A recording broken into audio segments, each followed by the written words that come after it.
Hello, my dear boys and girls of class 11. Hopefully, you all are safe and sound at home and are regularly following the video lectures and completing your lessons.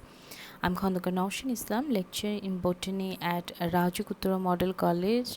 Would like to welcome you to another biology lecture. In our previous class, we were discussing about the tissue part from the chapter 8 of your biology first paper book. In today's lecture, we're going to discuss about a tissue system, its types, positions, and functions in plant body. So first of all, what is tissue system? So all the tissues of a plant that perform the same general function regardless of their position or continuity in the body are considered together to form a tissue system. There are three types of tissue system present in plants, and these are epidermal tissue system, ground tissue system, and vascular tissue system. So the epidermal tissue system forms the outer protective covering of the plant. Epidermal tissue consists of the following four parts, and these are epidermis, epidermal appendages, stomata, and hydathoid. Next slide is showing the characteristics of epidermis. So first of all, this is the outer layer of plant body formed with one layer of parenchymatous cells, but can be multiple layered in several plants. The cells of the epidermis are rectangular in shape and are arranged very close to each other, meaning that there is no intercellular space between these, but stomata or lenticel could be present. Then the cells of the epidermis possess a large central vacuole, a nucleus, and thin peripheral cytoplasm. Chloroplast is only present in the guard cells. Exception can be observed in some plants. Then the epidermal cells are unevenly thickened, means that the inner and radial walls are thinner, but the outer walls are thicker due to the deposition of suberin and cutin.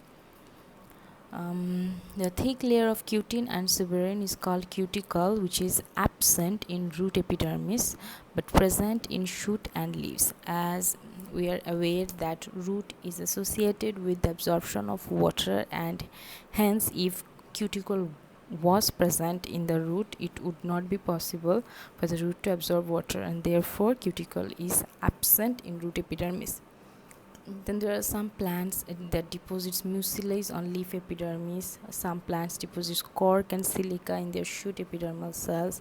Examples are Cycas, Pinus. Then bulliform cells are found in the epidermis of certain plants like wheat, maize, and sugarcane. Bulliform cells are large epidermal cells. Epidermal cells may give rise to different appendages like hair or trichome. The epidermis of root is known as epiplema. Epiplema may give rise to root hairs.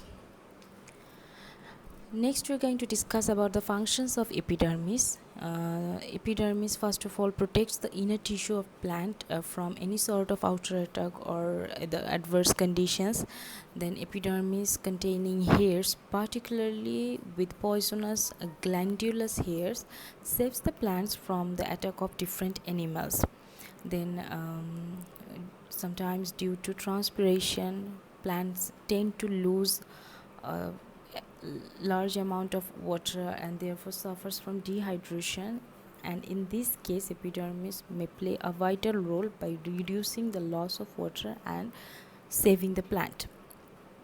Epidermis with thick wax layer saves inner tissues from the attack of certain fungus. Then stomata present in the epidermis is associated with the exchange of different gaseous substances between the inner and outer environment of a plant. Epidermal cells containing chloroplast performs photosynthesis. Then a root hair absorbs water and mineral salts. Then if bulliform cells are present in the epidermis, then these helps the plant in storing water and in the expansion and development. Epidermal cells may undergo cell division and thus may help in healing wounds. Next we're going to discuss about the epidermal appendages. These are appendages emerging from the epidermis and are providing protection from herbivores. So here are some of the epidermal appendages given. First is hair or trichome, which is unicellular or multicellular, either simple or clustered. Root hairs are unicellular and are free from cuticle, that you have already known. Then the stem trichomes or hair are multicellular and these contain cuticle.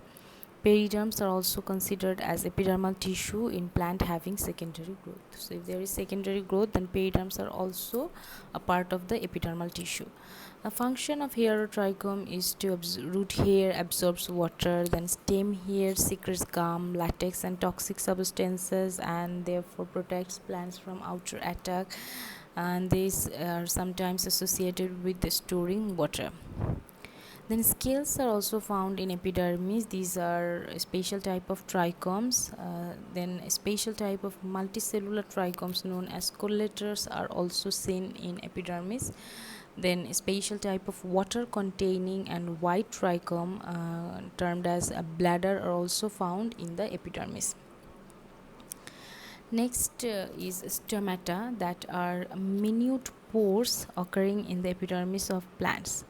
Each stomata is surrounded by two kidney or bean-shaped guard cells.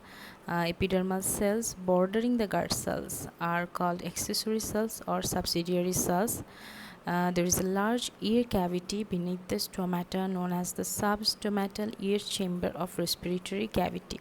Stomata is mainly found on leaves, but it may also be present in any part of the plant body except for the roots.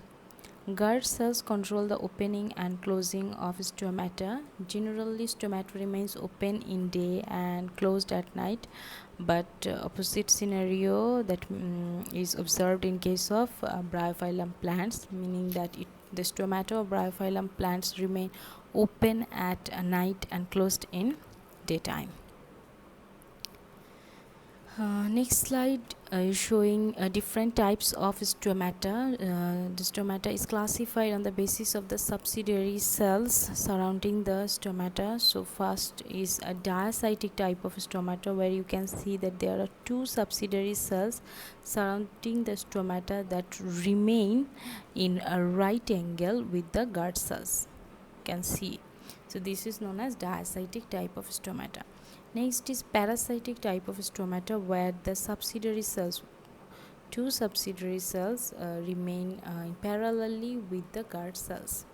Then next is anisocytic type of stomata, where you can see that the stomata is surrounded by three subsidiary cells, among which one is comparatively smaller than the other two. Next is the actinocytic type of stomata, where you can see that the stomata is surrounded by several radially elongated subsidiary cells.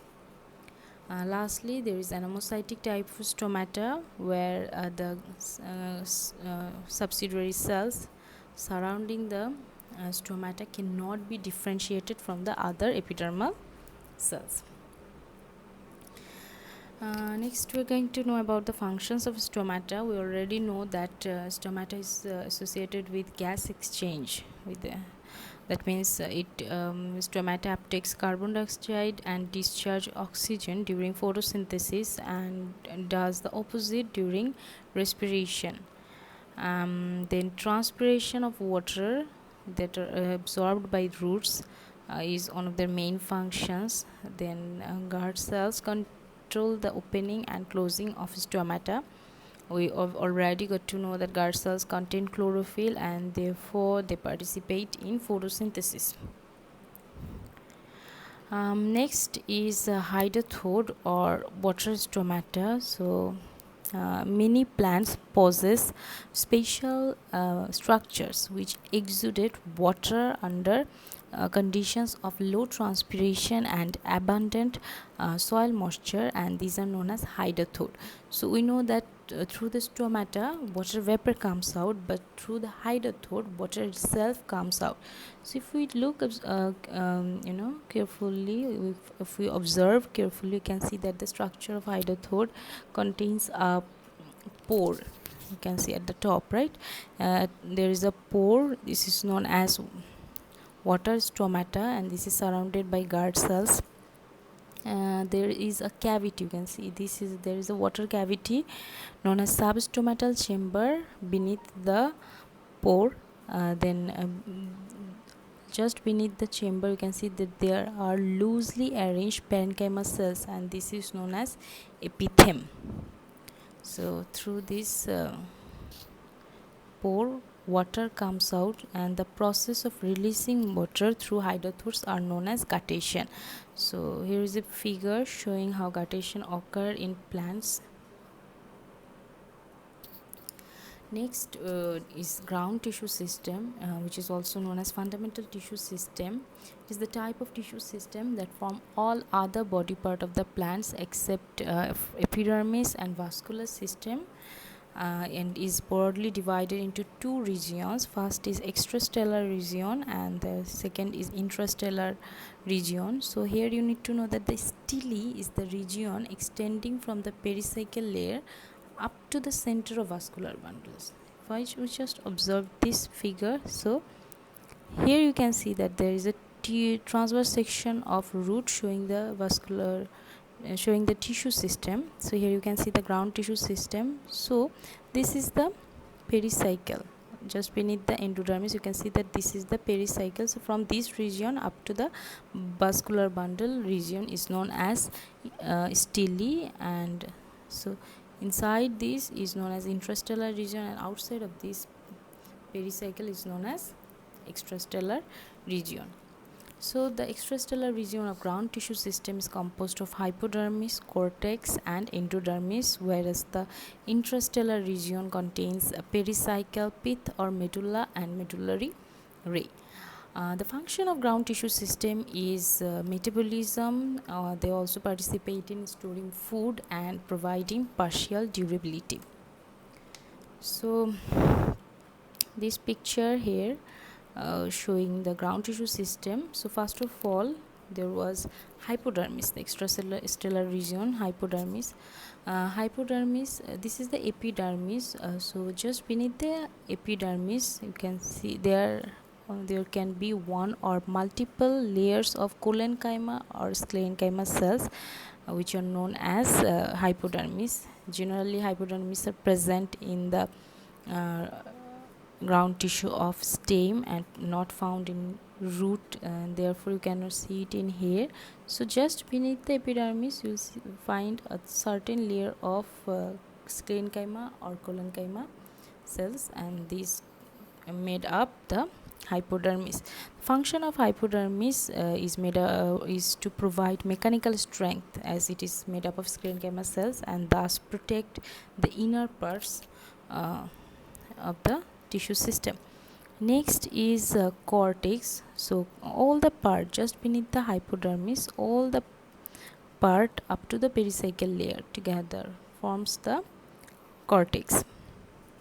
The cortex of root is multiple layered, where the cortex of stem is few layered. The function of cortex is storing water and food. Is made up of parenchymatous cells, and therefore they store water and food. They may also provide durability and performs photosynthesis. Next is endodermis. This is the last part of extrastellar region. You can see that this is single layer cells under the cortex and outside of the pericycle.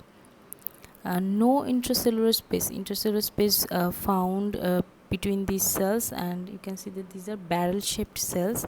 The inner layer of the cells of the endodermis are like strip and covered with suberin and lignin.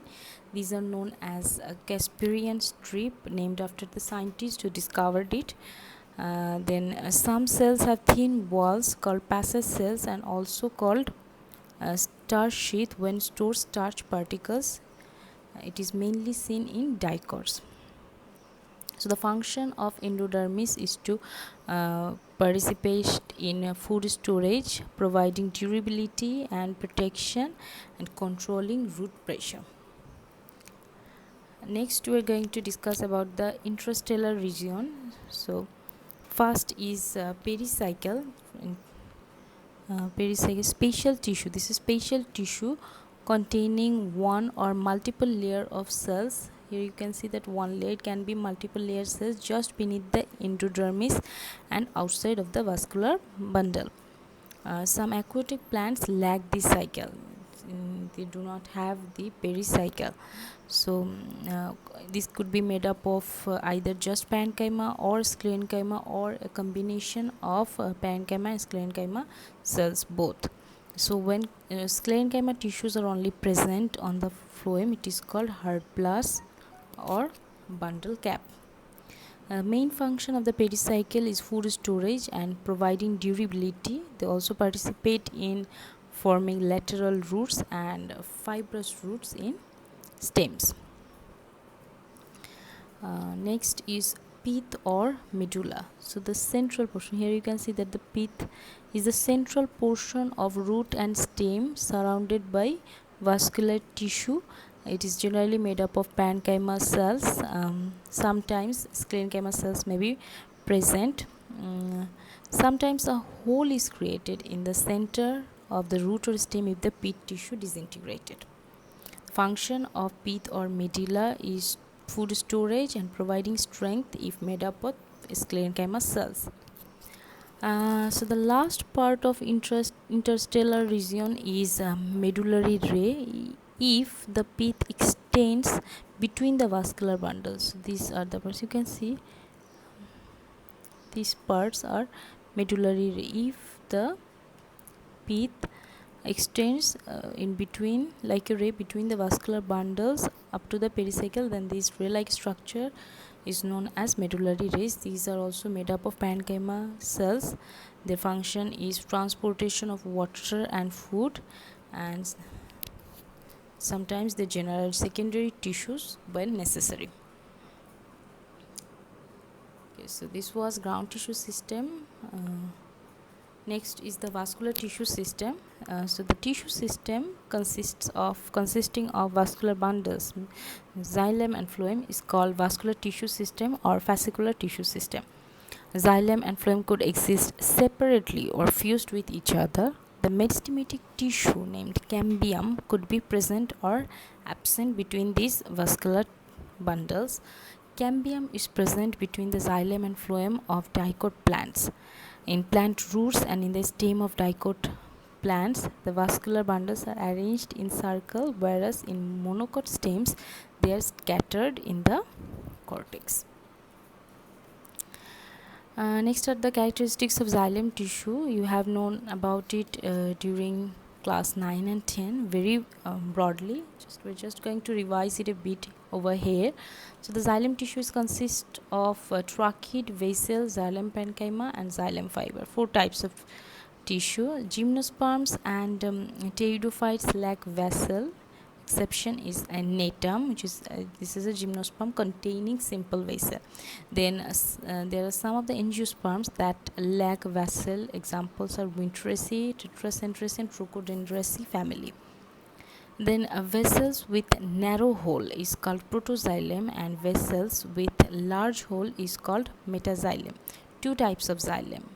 In roots, the metaxylems remain in the center of the stele. This arrangement is known as exarch, whereas in stems the metaxylems remain in the periphery of the stele. This arrangement is called indarch. If both proto and metaxylem remain in the periphery and in the center, it is known as mesarch. So next is the phloem tissue consisting of sieve tube, companion cell, phloem parenchyma and phloem fiber. The sieve tubes lack nucleus. Companion cells have a big nucleus with thick cytoplasm and small vacuole. Gymnosperm do not have companion cells. The phloem fiber of the secondary phloem is called blast fiber. Next are the functions of vascular bundle. Vascular bundle is associated with the transportation of water and dissolved minerals to the stem and leaves from root, and as well as the transportation of produced food from leaves to the other parts of the body. It also provides a durability and mechanical strength in plants. Next slide representing the types of vascular bundle. So first of all, three types of vascular bundle is seen.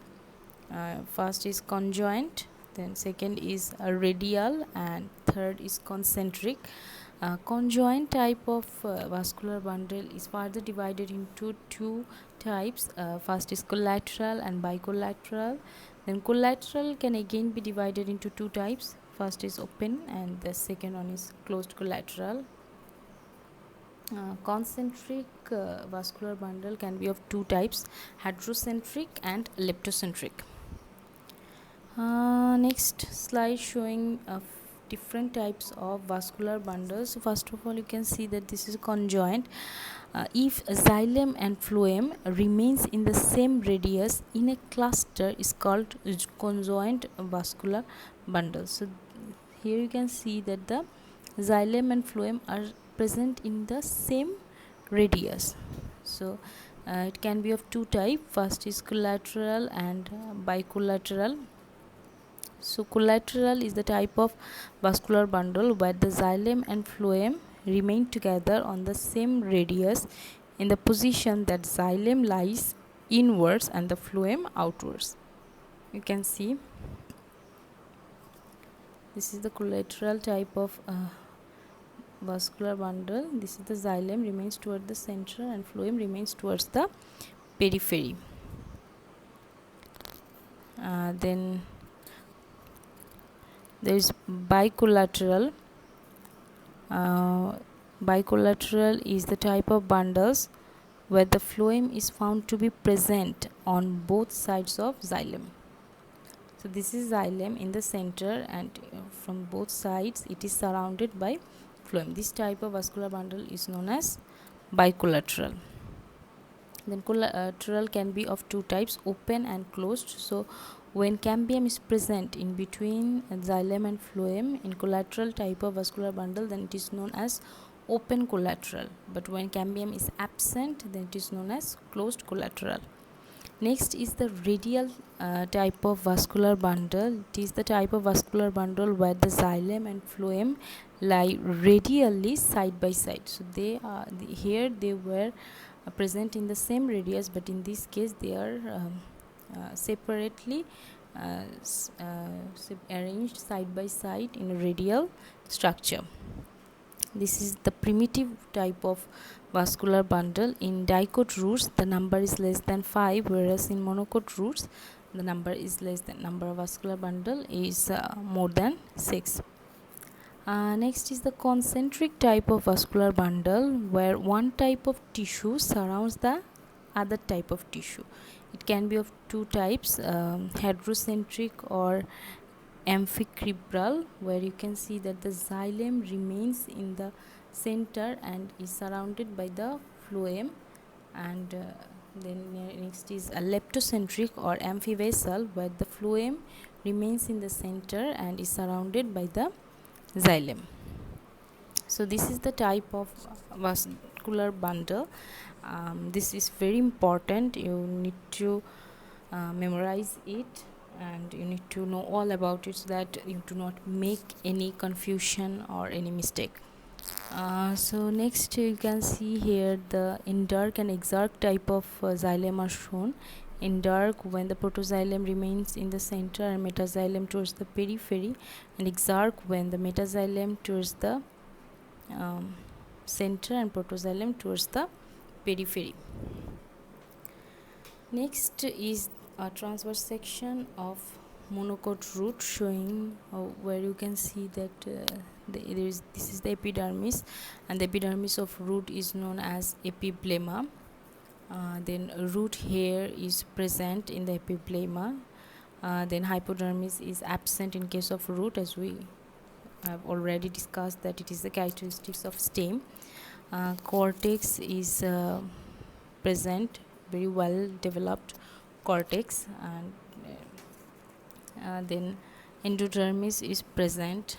Pericycle is single layered.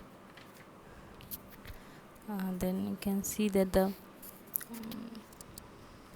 vascular bundle, in case of vascular bundle, it is a radial type of vascular bundle is seen here, because xylem and phloem are forming separate bundles side by side. And in case of xylem bundle, you can see that the metaxylem, that means the xylem with large vessel, you can see that the cavity is large in the vessel. This is known as metaxylem. This remains towards the center, and the protoxylems remains towards the periphery. So exarch type of xylem is shown, and phloem forms separate bundles. Pith is large. You can see that there is a large pith present in the transverse section of monocote root. This figure is important. You need to practice it. It may look difficult, but when you will understand it and will practice it 1 or 2 times, it will be easier for you.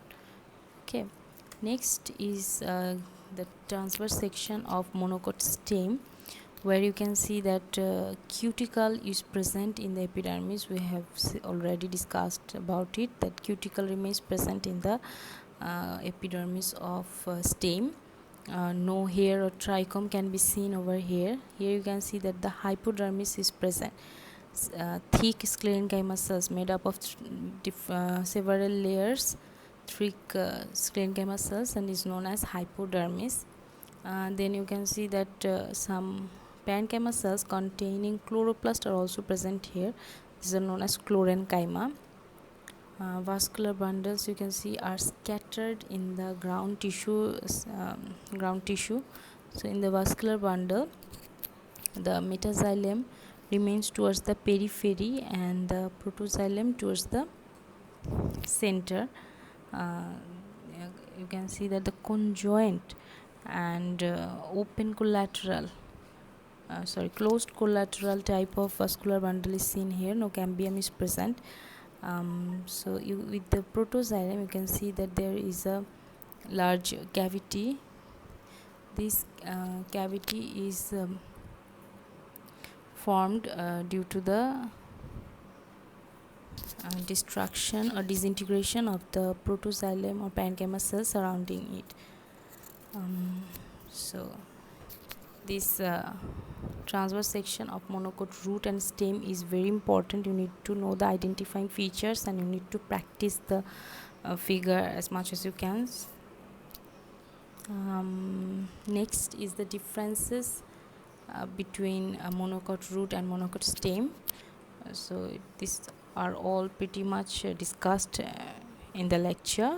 First, we know that cuticle is absent in monocote root but present in case of monocote stem. Root hair is seen in case of monocote root, but no hair or trichome was present in stem. Hypodermis absent. Hypodermis present in monocote stem and is made up of sclerenchyma cells. Vascular bundle radial and alternately arranged in case of monocote root, whereas vascular bundle is conjoint and closed collateral type and remains scattered in the ground tissue in case of monocote stem.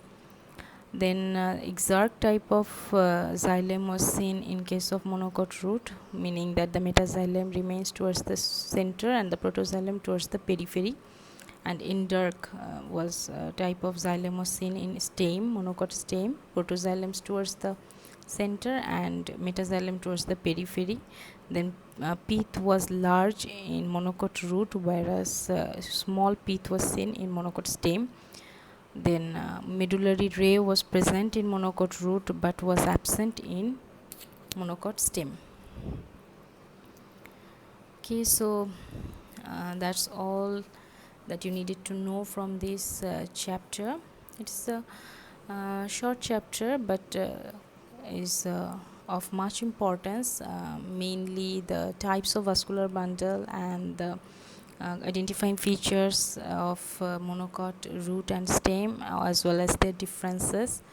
and you need to go through the whole chapter for MCQ questions.